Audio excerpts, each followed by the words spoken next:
అలా ఏంది ఇప్పుడు మీరేమో మీ భూములు మీరు కావాలంటున్నారు, కానీ ప్రభుత్వం డైరెక్ట్ పోలీస్ పహారా వస్తామని కనీసం మీరు వాళ్ళని ఆధార్ కార్డు లేకుండా కనీసం మీరు పంపించిన పరిస్థితి కనబడతా ఉన్నాయి. మరో లగచ్చల్లా అనిపిస్తా ఉంది. ఇంటిమేషన్ కూడా ఇవ్వట్లేదు ప్రభుత్వము. ఈ మా పొలం అని చెప్పుకోవడానికి మాకే ఇంటిమేషన్ ఇవ్వకుండా కబ్జా చేస్తా ఉన్నారు. ఒక ఆడియో కానీ స్థానిక మెయిన్ ముఖ్యమైన స్థానిక ఎమ్మెల్యే కూడా లేదు. గజం బోనియా గుంట బోనియా అనే టైంనే 700 మొన్న 20 ఏళ్ల నుంచి 30 ఏళ్ల నుంచి చెప్తానే ఉన్నాడు. మేము 30 ఏళ్ల నుంచి మా తాతల ముత్తాతల నుంచి పోరాటం జరుగుతూనే ఉంది భూ సమస్య మీద. ఈ రోజు ఇస్తా రేపిస్తా సార్ ఏమైంది మా పాస్బుక్లు అంటే అది సీఎం దగ్గర ఉన్నది కానీ అది మాట్లాడుతున్నా మీరు ఎందుకు తొందర పడుతున్నా అంటాడు. మా ఆడుకోతేనే మాట్లాడతాడు. ఏకొచ్చినేమో ఈ పరిస్థితి ఉంది. ఏం చేయాలి? పిల్లలను కనీసం వండి పెట్టడానికి నీళ్ళు కూడా లేదు. పొద్దు నుంచి కరెంట్ కట్ చేసిండు. పిల్లల స్కూల్ పంపించలేదు. స్కూల్ వ్యాన్లను కూడా రానివ్వలేదు ఊర్లకు. ఏ కాడికి మొత్తం స్తంభించిపోయింది. మొత్తం ఎక్కడ ఏది లేకుండా, ఎలాంటి ఇన్ఫర్మేషన్ లేకుండా నైట్ రాత్రి 12 గంటల నుంచి మొత్తం ప్రజలను మొత్తం భయభ్రాంతులకు గురి చేసి ఎక్కడెక్కడ స్తంభించి కరెంటు కానీ వాటర్ కానీ లేకుండా చేసి ప్రజలను మొత్తం భయభ్రాంతులకు గురి చేసి మొత్తం కంచె వేయడం జరుగుతుంది. నేను కూడా రైతునే. నాకు అర్ధెకర పొలం ఉంది. నేను గులాబ్ తోట వేస్తున్నా. అందరికి అర్ధెకర ఎకర పొలాలు ఉన్న వాళ్ళమే ఉన్నాం. 5 ఎకరాలు 6 ఎకరాలు వాళ్ళు ఎవరు లేరు. మాకింత దయకరించి మా పాస్బుక్ మాకు ఇస్తే మీకేం మీ డిమాండ్ ఏంటి అని రైతులతో సంప్రదించాల్సిన అవసరం కూడా లేదు. బుల్లెట్ అంటున్నాం.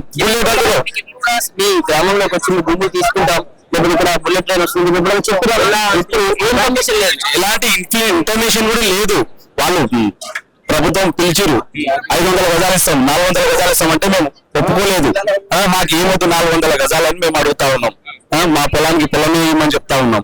కానీ వాళ్ళు ఎలాంటి ఇంటిమేషన్ లేకుండా ఈ రోజు హైదరాబాద్ తీసుకొచ్చి కంచెలు వేయడము, రైతులను దౌర్జన్యంగా వేయడము, ఒక రైతులు కొట్టి హాస్పిటల్ పాలు చేయడము, ఇలాంటి పొద్దు నుంచి ఈ దౌర్జన్యమే జరుగుతుంది. ఇలాంటి కుమ్మర్ నరసింహ అనే రైతు మా లీడర్, ఆయనను దౌర్జన్యంగా పోలీస్ అధికారి కొట్టి హాస్పిటల్ పాలు చేయడము, ఇలాంటి చెప్తా ఉన్నారు. ఇలాంటివన్నీ చేస్తా ఉన్నారు. నేను ఒక రైతునే. నాకు గవర్నమెంట్ ఉద్యోగం వస్తుంటే నేను ఈ పాది పడుతున్నా. గవర్నమెంట్ ఉద్యోగం లేదు. సన్నకారు రైతులము అద్దెకర పొలంలో గులాబీ పూలు తెంపి రాత్రి 2 గంటలకు లేచి పూలు ఎంకొని మార్కెట్ పోయి అమ్ముకొని వచ్చి మళ్ళీ పొద్దున పని చేసుకునేటోళ్ళం మేము. మా ఆచోడు రైతులు దొరికిందా? ఆల్రెడీ 500 ఎకరాలు గవర్నమెంట్ ఎయిర్పోర్ట్ కి ఇచ్చినాము. ఇక్కడ వచ్చేసి మన ఔటర్ రింగ్ రోడ్ కి ఇచ్చినాము. రంగారెడ్డిలో ఉన్న పొలాలు మేము తీసుకున్నాం. ఈ ఉన్న కొంత పొలమే ఉంది. ఒక 500-600 ఎకరాలు ఉంది. అది కూడా తీసేసుకుంటే మేము ఎక్కడ బతకాలి? మేము ఏమని బతకాలి? ఎక్కడికి వెళ్ళాలి? మా జీవనాధారం ఉన్నదాన్నే నువ్వు తీసేసుకుంటే మేము ఎక్కడ వెళ్ళి బతకాలి అని మేము డిమాండ్ చేస్తా ఉన్నాము. మాకు కావాల్సింది పొలమే ఇవ్వమని చెప్పేసి అడుగుతా ఉన్నాము. మీకు అంతగా పొలం కావాల్సి ఉంటే రైతులతో సంపాదించి మాట్లాడి మీకు ఏం కావాలనేది అడిగి మాతో సంపాదించినాక మీరు తీసుకునేది ఉంటుంది. మేము ఈ ప్రాజెక్ట్ అయితే అడ్డులేదు కదా. మీకు బుల్లెట్ రైలు అయితే కావాలంటున్నారు కదా. బుల్లెట్ రైలు కావాల్సిన మీకు బుల్లెట్ రైలుకు పొలం కావాలన్నప్పుడు దానికి పత్రాలు అయితే ఉంటాయి కదా. దాంట్లో ఇలాంటివి లేవు. మీకు ఏం ఇంటిమేషన్ లేదు. ఏది లేకుండా రైతుల పొలాలు అంతా ఏమంటే అది తీసుకుంటావా అని మేము డిమాండ్ చేస్తా ఉన్నాం. మాకు కావాల్సింది మాకు న్యాయం జరగాలని చెప్పేసి మేము కొడతా ఉన్నాం. కంచెలు వేసేసి మొత్తం భూముల చుట్టూ కంచెలు వేసేసారు. మీరు పొద్దున ఫ్లవర్ తోటలు అట్లనే ఉన్నాయి, కూరల తోటలు కూడా అట్లా కనిపిస్తా ఉన్నాయి. మరి అవన్నీ పరిస్థితులు పెట్టుబడులు ఎన్నో పెట్టి దూరమైన పోనీ ఉద్యమం ఎంత దూరమైన పోనీ ఉద్యమం ఆగేదే లేదు. మా పొలాలు మాకు తిరిగి వచ్చేట వరకు ఎక్కడికి పోవాల్సిన అవసరమే లేదు. వాళ్ళు మా దగ్గరకు వస్తారు. చూద్దాం ఏమవుతుందో. ఉద్యమం ఇంకా భారీ ఎత్తున అయితే తెలంగాణ రాష్ట్రం అంతటా నుంచి రైతులు వస్తారు. భయపడాల్సిన అవసరం ఏం లేదు. మేము వాళ్ళ దగ్గరికి మేము రాలేదు, వాళ్ళ దగ్గర మేము పోలేదు. వాళ్ళు మా దగ్గరకు వచ్చారు అంతవరకే. కానీ మా పొలాలు ఎక్కడో మా పొలాలు ఎక్కడో ఉన్నాయి. కంచె వచ్చు. రేపటి వరకు కంచె మేము తీసేస్తాం. ఇవ్వడం గ్యారంటీ ఉండడం కాదు. మళ్ళీ ఎక్కడ మార్నింగ్ కూడా 6 గంటలకి వచ్చి తీసుకెళ్ళిపోయినప్పుడు మరి అట్లా తీసుకెళ్లి మిమ్మల్ని బంధించే అవకాశం ఉంటుంది. చేస్తాం. ఇవాళ ఒక రోజు చేస్తావు, రేపు చేస్తావు, రోజు ఇదే పని చేస్తావా? చేయలేవు కదా. ఆ శని ఆదివారం 2 రోజులు చేస్తావు. సోమవారం నుంచి అయితే మేమైతే ఉంటాం కదా. ఉండేది మేము ఇక్కడే కదా. మా పని కూడా మేము చూపించుకుంటాం. అప్పటి నుంచి మా భూములు మా ప్రాణాలు పోయినా సరే మా పొలాలు మేము వదులుకునే ప్రసక్తే లేదు. చిన్న పొరలు ఉన్నారమ్మా. ఇప్పుడు ఉన్నదే ఎకరా పొలము మాకు. మేము ఎక్కడ పోయి బతకాలా? నువ్వు తీసుకుంటావు. ఉన్న పూల తోట పెట్టుకుని జీవనాధారం ఏదో 500-1000 రూపాయలు సంపాదించుకొని బతుకుతా ఉన్నాము. అందుకంటే జీవనాధారం ఇక్కడ దొరుకుతుందా? పొలం తీసుకుంటే మేము ఎక్కడికి వెళ్ళాలి? ఎలాంటి ఇంటర్వ్యూస్ ఇచ్చినావు? రైతులతో ఏం చర్చలు జరిపినావు అని చెప్పి తీసుకోవాలి నువ్వు. ఎలాంటి ముందు చర్చలు లేకుండా, ఎలాంటి ఇంటిమేషన్ లేకుండా, ఏది లేకుండా తీసేసుకుంటున్నావు. సరే, రైతులతో వచ్చారు, స్థానిక ఎమ్మెల్యేనే ఉన్నారు కదా, రావాలి కదా. పొద్దు నుంచి హైడ్రా టీం వచ్చింది, అంత భయభ్రాంతులకు చేస్తారు, కొడతా ఉన్నారు, ఇదంతా కంచె వేస్తా ఉన్నారు. స్థానిక ఎమ్మెల్యే వచ్చి అది భరోసా తీయాలి కదా, ఎలాంటిది లేదు. కాబట్టి మేము పోరాటం ఆపేది లేదు, ఎంత దూరమైనా సరే పోరాటం వెళ్తూనే ఉంటుంది. ఒక విషయం అడుగుతున్నారు, పొలం తీసుకున్నారు, తీసుకుని 500 గదాలు ఇస్తానంటున్నారు. 500 గదాలు కోట్లు వస్తాయి అంటున్నారు. వస్తాయో రావో తెలియదు, దేవునికి ఎరక. మాకు ఇక్కడ ఉపాధి కూడా దొరకదని కాదు. ఆ ఉపాధి ఏం దొరుకుతుంది? అన్నం పెట్టే రైతు బాత్రూమ్ పోయి బాత్రూమ్ కడగల, దాని తప్ప మాకు చదువులు లేవు. అది తప్ప వేరే ఉద్యోగాలు ఏమొస్తాయి మాకు? మేము మన ఆఫీసులో అవుతామా? సార్ అంటే మా ఆత్మగౌరవం, అందరికి అన్నం పెట్టే గౌరవం ఎక్కడ ఉంటది? అదే దాంట్లో వెళ్ళి బాత్రూమ్ గడే గౌరవం ఎక్కడ ఉంటది? అన్నది ప్రపంచానికి అన్నం పెట్టే రైతును బాత్రూమ్ నడిపిస్తుడు. ఇప్పుడున్న ఏదైతే ఎయిర్పోర్ట్ ఉందో, ఆ ఎయిర్పోర్ట్ లో భూములు పోయిన ప్రతి ఒక్కరు ఆ ఎయిర్పోర్ట్ లో బాత్రూమ్ అడుగుతున్నారు సార్. వాళ్ళు బాత్రూమ్ అడుగుతున్నారు సార్. పారిశుద్ధ కార్మికులు అధ్వానంగా చేస్తున్నారు. అలా మా అన్నం పెట్టే భూమిని గుంజుకొని, సరే సార్ మీరు అన్నం పెట్టిన భూమి గుంజుకుంటారు కదా, గుంజుకోండి, కానీ ఎంతైతే భూమి పోతుందో మేము అభివృద్ధికి ఎప్పుడు మేము అడ్డు కాదు. ఎందుకంటే ప్రపంచానికి మన భారతదేశం స్వస్థ చూపించాలి కాబట్టి మన ప్రధానమంత్రి గారు మన తెలంగాణలో ఇక్కడ వచ్చిన హబ్బు అయితే దాన్ని మేము అడ్డుకోవట్లేదు. మాకు ఇప్పుడు ఏదైతే సస్యశ్యామలంగా పంట భూములు అలాంటి పంట భూములు ఎంత వేసుకున్నారో అంత పక్కనే వేయండి, అంత భూమి. అప్పుడు మేము ఆ వ్యవసాయం చేసుకొని బతాము. రాత్రి 1 గంటకు లేస్తారు సార్. ఊరు మొత్తం రాత్రి 1 గంటకు లేచి పొలాల్లో ఉంటారు.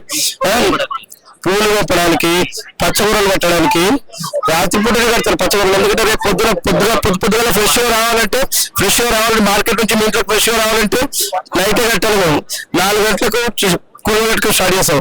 అక్కడ పువ్వు బుట్టుకొస్తాం, మాకు సంబంధం లేదు. అయినా అన్నం పెడుతున్నాం అందరికి. అలాంటి రైతులు ఈ రోజు ఈ విధంగా చేయడం ఎంతవరకు కరెక్ట్ సార్? మీరు చెప్పండి.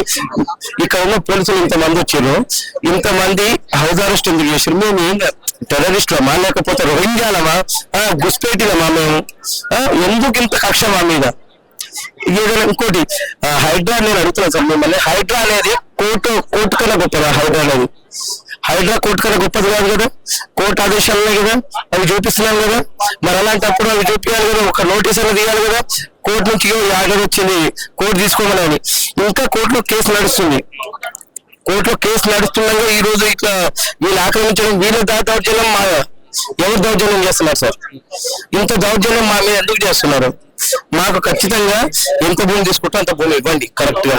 అది కూడా పంట చేసుకునే భూమి ఇవ్వండి. అది తీసుకెళ్లి రాళ్ళు రప్పలలో ఇస్తే మేము ఏం చేయలేము. బంజరు భూముల్లో ఇస్తే మేము ఏం చేయము. 500 గదాలు ఇస్తే 500 గదాల్లో మేము ఏం పంటలు వేసుకోగలము? మా జీవనాధారం ఉంది. తర్వాత వచ్చి బాత్రూమ్ కొనుక్కోవాలి అంటే మా ఆత్మగౌరవం ఏమవుతుంది ఇక్కడ? మాది అలాంటి అన్నం పెట్టే రైతు బాత్రూమ్ కనిపిస్తూ ఎంతవరకు దేశానికి ఎంత సిగ్గుచేటు. రైతుకు కావాల్సిన కాంపెన్సేషన్ ఇవ్వండి. ఆయన ఎంత భూమి అయితే వేసుకుంటారో అంత భూమి ఇవ్వండి. ఆ భూమి ఇచ్చి చదవమనండి. ఇది 40 ఏళ్ళ నుంచి మేము చూస్తున్నాము. ప్రతి నాయకుడు వస్తాడు, మీకు పట్టా పుస్తకాలు ఇస్తాము, మమ్మల్ని గెలిపించండి. ఇంద్రారెడ్డి గారిని గెలిపించాము. ఆ తర్వాత ఆయన సతీమణిని 2 సార్లు గెలిపించాము. ఆమె ఏపేటలో మళ్ళీ ప్రకాష్ గౌడ్ నన్ను 4 సార్లు గెలిపించాము. ఇప్పటి వరకు ఒక్క సర్వే రాలేదు. ఆర్డీఓ గారు వస్తున్నారు అంటున్నారు, ఆర్డీఓ గారు చేంజ్ చేస్తారు. ఇప్పటి వరకు సర్వే ఒక్కసారి కూడా సర్వే చేయండి. ఇప్పుడు వచ్చి ఆఫీసులో కూర్చొని ఇదంతా ప్రభుత్వం భూమి, ఇది ప్రభుత్వం భూమి, ఆఫీసులో కూర్చొని తెలుస్తుందా? లేదా రైతుల దగ్గరకు వచ్చి ఇగో ఇది సర్వే చేస్తున్నామని 40 ఏళ్ళ నుంచి ఇప్పటి వరకు ఒక్క సర్వే చేయలేదు. నాకు తెలియచ్చినప్పటి నుంచి ప్రతి నాయకుడు వస్తాడు, మీకు పంట పుస్తకాలు తెప్పిస్తా దానికి వెళ్ళి. ఒక నాయకుడు అయితే నేను 6 నెలలు చిట్కలేసి 6 నెలలు తెప్పిస్తాను చెప్పాడు. 2 ఏళ్ల తర్వాత వచ్చిన తర్వాత ఊళ్ళోకి వస్తే సార్ పంట పుస్తకాలు అని అడిగితే మా మీద కేసులు పెట్టారు. ఇప్పటికీ కోర్టు కేసులు తిరుగుతున్నారు. మా ఊరు కోర్టు కేసులు తిరుగుతున్నారు. పట్ట పుస్తకాలు అడిగినందుకే కేసులు తిరుగుతుంటే ఇక రైతులకు ఇచ్చే విలువ ఏంటి? ఇప్పుడు వచ్చే ఎవరికి చెప్పకుండా వచ్చేసి ఊరంతా నిర్బంధం చేసేసి ఊళ్ళో నుంచి బయటకు రాని, ఎట్లా బయట ఊళ్ళో కొని ఊళ్ళో బయటకు రావట్లేదు. పొద్దున్నే పిల్లలు స్కూల్ కార్డు దించేసి వస్తుంటే మీ ఆధార్ కార్డు చూపించాలి, నీ లైసెన్స్ చూపించాలి, రాణిస్తలేదు. పిల్లలు స్కూల్ కు పంపించి తీసుకొస్తుంటే నా ఊర్లోకి నేను రావడానికి ఆధార్ కార్డు కావాలా? నా ఊర్లోకి వచ్చింది మీరు చూపించండి మీ ఆధార్ కార్డులు.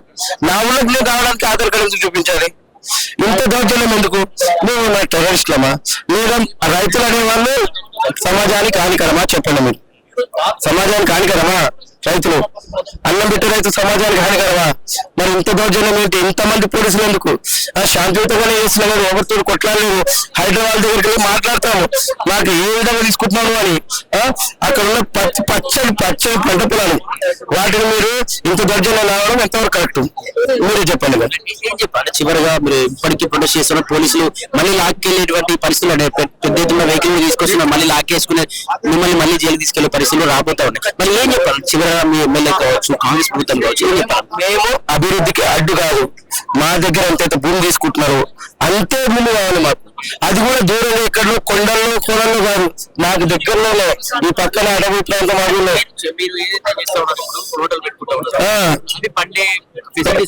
అన్ని పంట పొలాలే కావాలి మాకు. మేము ఎందుకంటే రైతు అనేవాడు అన్నం పెట్టేటోడు సార్, కాబట్టి వాడు పండిస్తేనే మీరు అన్నం తింటారు. కాబట్టి పంట పండించడానికి ఎంత అయితే భూమి కొనుక్కుంటారో అంత భూమి ఇవ్వండి. మేము అభివృద్ధికి మాత్రం అడ్డు కాదు. మేము ప్రభుత్వాన్ని కోరేది ఒకటే, కలెక్టర్ గారిని కోరేది ఒకటే, మాకు సరైన న్యాయం చేయండి. మేము 500 గజాలు ఇస్తాను, అది ఫ్యూచర్ వెంచర్ వేసి ఇస్తాను, ఫ్యూచర్ లో కోట్లు అయితే సార్ ఆ కోట్లు మీరే అమ్ముకోండి, ఆ కోట్లు ఏదో మాకు ఇవ్వండి. ఇప్పుడు అంతే భూమి కొనుక్కుంటాం, అంతే.